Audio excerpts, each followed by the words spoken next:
ചേട്ടൻ ചോറ് കളഞ്ഞിട്ടുള്ള ഒരു പരിപാടി എനിക്ക് ഫുഡ് കഴിച്ചോണ്ടിരിക്കുകയാണ്. ഞാൻ കീറ്റോ ഡയറ്റ് നിർത്താനുള്ള കാരണം ഈ ചോറാ. എനിക്ക് ചോറ് ഒരു നേരമെങ്കിലും മതി.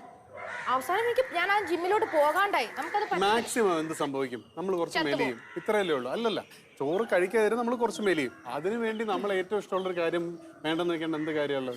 റിമി കഴിക്കും. ഞാൻ കഴിക്കാറുണ്ട്, ഞാൻ കഴിക്കുന്നില്ല. ഇതിന് ഈ കഴിക്കുന്ന ഭക്ഷണവും ശരീരവും തമ്മിൽ ഒരു ബന്ധമില്ലാതെ നമ്മൾ മനസ്സിലാക്കുന്ന മീയെ കാണുമ്പോഴാണ് എമ്മാതിരി തീറ്റയാണെന്ന് അറിയാം. ആ പ്രൊഡ്യൂസർ സൈഡിൽ പോയിരുന്നിട്ട് ഇങ്ങനെ നോക്കും. അല്ല, അത് ചിലർക്കും എന്റെ അനിയത്തൊക്കെ എങ്ങനെയാ ഈ മെറ്റബോളിസം കൂടുതലാണ്. അതാണ് സംഭവം. ദഹിപ്പിച്ചു കളയോ? എനിക്കറിഞ്ഞൂടാ, ഞാൻ ഈ ഡയറ്റൊന്നും പരീക്ഷിച്ചിട്ടില്ല. ഓക്കെ, മിയയ്ക്ക് വേണ്ടി ഞാനൊരു പാട്ട് പാടി കൊടുക്കാൻ പോയിട്ടാ. കാരണം നമ്മൾ മെഴുകുതിരിയിലോട്ട് വീണ്ടും വരികയാണ്.